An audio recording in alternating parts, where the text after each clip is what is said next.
think that's really excellent. And thank you also for, if you have any ideas of how to make 100 million customers in the next hour, I would love to speak to you. That's awesome. Okay, good. I think you're still in Russia, not Australia, mate. But thank you very much. And what I was going to say, with that debate, I think I will vote for you as Leader of the Opposition. So, moving on, ladies and gentlemen, we have our second speaker of the, I was going to say opposition, but not really. It's of the fintech side. So, now, this gentleman has filled in last minute, so thank you very much for coming in and doing this. He's worked as a solicitor for almost 20 years, and despite that, we still invited him, in the property, data, and analytics space. In the last 3 years, he has helped found IDS, a computer property valuation startup. Ladies and gentlemen, quick fun fact, despite being a regular Netflix binger, he still thinks fintech is a bigger deal. So you guys are all playing both sides. I don't know how this is going to work. Ladies and gentlemen, please welcome Chris Spanos.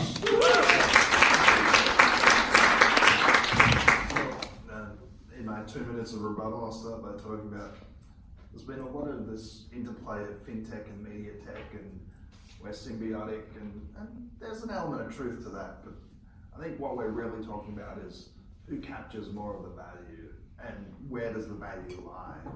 And if you look at that, look at the Atlassian example. I'd say, do you want to be Atlassian or do you want to be their ad agency? I'm sure you'd rather be Atlassian. And in terms of media, there was first speaker talked about media being borderless. Sadly, because I'm a lawyer for my sins, I know that it's not borderless. If you look at what I can get on Netflix in the US versus what I can get on Netflix in Australia versus what I can get on Netflix in the UK, it is a mishmash. I put a show on my list and I don't watch it by October, it's out of my list because they've lost the rights.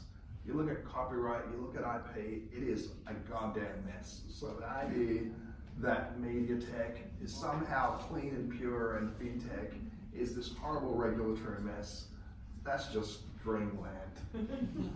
In terms of greed of the banks, you mentioned it, Facebook and Cambridge Analytica, and in their defense, Facebook said Cambridge Analytica was not a data breach. That's how Facebook was intended to work. That was their defense. When you download an app on Facebook prior to 2015, you don't just get the user's profile, you get the profile of every one of their friends. That was their business model, and that's how it was intended to work.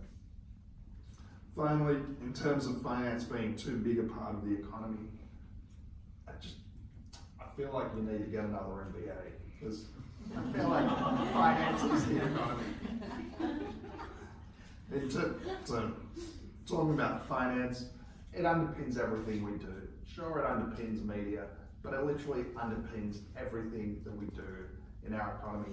Education, healthcare, you name it, finance touches it.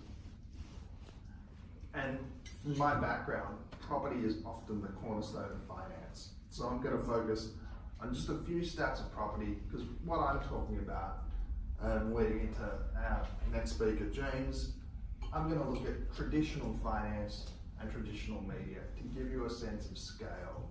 I mean, there was that quote, greed, the greed of finance. Well, let's look at why there is greed. Let's look at how big finance is versus how big media is.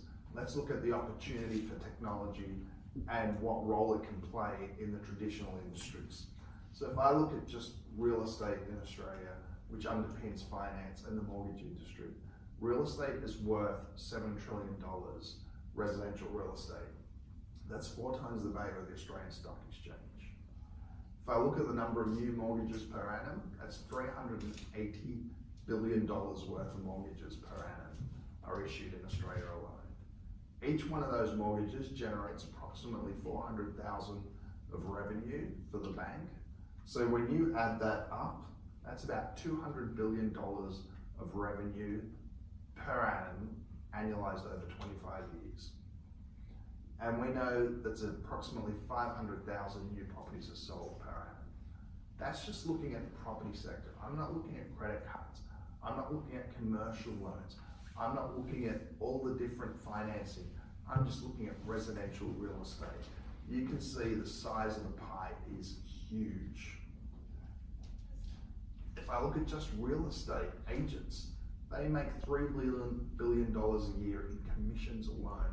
At measly 2% per transaction to 3% adds up to $3 billion just for real estate agents. Nielsen estimates that advertising across all media is worth approximately $10 billion. And I looked up, let's get a second opinion. That sounded a little bit low. The Interactive Advertising Bureau of Australia estimates digital advertising is worth $7.9 billion. That's about, and that represents 50% or thereabouts. So the total advertising market is worth $16 billion, including old media and new media. How does that compare to finance? Well, if I look at just Australia's 4 big banks, their market cap, it's worth $357 billion. That's Australia's 4 big banks. That's almost the size of Facebook, and that's the world's largest media conglomerate. If you consider your average monthly mortgage payments, how does that compare to your Spotify subscription, to your Netflix subscription, to your Foxtel subscription? It's just crazy to even compare the size of the opportunity. And one of my parting thoughts, which I want, and will lead into what James will talk about, a lot of the media that we talk about, digital media tech, your YouTubes, iTunes, Spotify, it's all built ultimately on a protocol called HTTP. And that protocol was launched 20 years ago. It really took 20 years, a dot-com bubble, for us to know where this would all end up. And we know where it ended up. It ended up with Google, it ended up with Facebook, Netflix, Spotify. Blockchain has only really been around for 5 years. It's a protocol like HTTP. Where will we be in 15 years' time with blockchain and the applications built on top of it that'll drive fintech if you compare what's happened to media and HTTP? Thank you. Thank you very much. Thank you very much.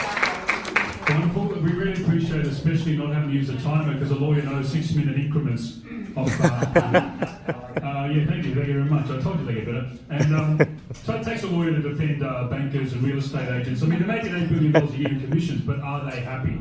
That's a big question. We found out earlier you can have $100,000 and it will make you happy. So they could have made that the first weekend and taken the rest of the year off. Anyway, it's not about happiness, it's about money, isn't it? And I've lost track of how many billions and trillions. I think 7 trillion we're up to, I think. Yes, how are we going in the audience here? You've made your minds up yet? Or we have 2 more speakers to go. You're still, yeah? You're still in balance. We're in the final home stretch here, ladies and gentlemen. We have 2 fantastic speakers up for you. Next, after senior roles in media, Ricky, he doesn't use his last name, he prefers to be just known as Ricky, launched Oovvuu, a partnership, yes, correct pronunciation? Yes, Oovvuu. A partnership between 91 broadcasters and publishers backed by Amazon, IBM and venture funding to publish a relevant video in every article in the world. Oovvuu was named IDC's digital disruptor in 2017 and Gartner's coolest technology vendor in 2018, based purely on the name Oovvuu.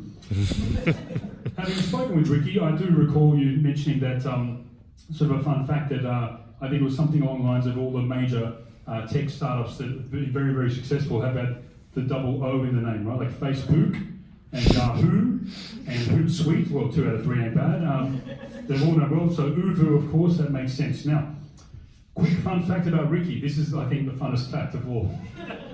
Ricky, which is why we don't use his last name, was once jailed for 6 years. 6 or 8? 8. 6, 8 with 6 of good behaviour.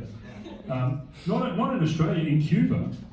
He was jailed for 6 years for spying, but talked his way out of it by promising to get the jailer's wife on stage at the Royal Albert Hall in London. Isn't that brilliant? He was sentenced for 8 years, only served 8 days, got out, told the jailer's wife, I'll get you on stage. Was it like that, yeah? Where do you want to go? The Globe? No. All right, Griffin? No. City Theatre Company? No. How about Royal Albert Hall? All right then, deal. Yeah? He got out. Oh, this conversation happen. Amigo do you want out? No, mate, I don't want out. All right, I'll tell you what. Got a wife, yeah? Does she like acting, yeah? All right, I've got a deal for you, yeah? Ladies and gentlemen, without further ado, please welcome to the stage the CEO of Oovvuu, Ricky Sutton.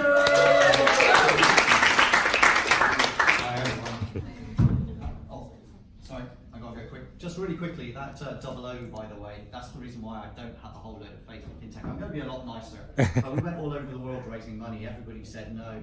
We then changed our name to Oovvuu and went back with exactly the same deck, and every single investor offered us money. We literally changed nothing else. Do you want to see him? Yeah. All right, beautiful. All right, so thanks very much.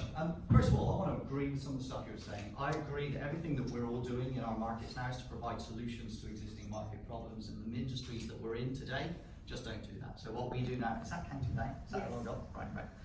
So, you know, the solutions we're bringing to the market now are fantastic because we start with no limitations, just the problem, and then we can start and we don't have to worry about any of the history behind us. And that's fabulous. So the way we view it in Oovvuu, and I think the guys upstairs, and I hope with a lot of you, is that the future of the product is ending and the era of the solution is arriving, and that's what we have to do. Think about all those problems. But the reason that I chose media tech, and the reason I'm passionate, I left school at 16 and was a war correspondent at 20. I care passionately about telling the news, about bringing trust to people. I think it really matters. And that's because I believe that information, knowledge, is a primal need. It's not something you choose to do. I think you have to know where you live in the world, where you fit in the world. And I think that that's enormously important when I'm considering whether I chose to go into fintech or I chose to go into media tech. For me, I felt that information was a primal need, but finance was a human construct that we'd kind of generated. And I think that once we know the information that we need to know about the world, then we can make decisions about what we do with the money that we earn from the knowledge that we have. But you have to have the knowledge first, which is where media tech comes from. So, how many of you have any of you read the book 0 to 1 by Peter Thiel? Yeah, okay. So I asked the question, right, what's the one unusual thing that you believe that no one else would necessarily agree with you on? I believe that everybody thinks that the future of news and information is going to be carved up by Facebook and Google, but I fucking hope that's not true, and I don't think it is.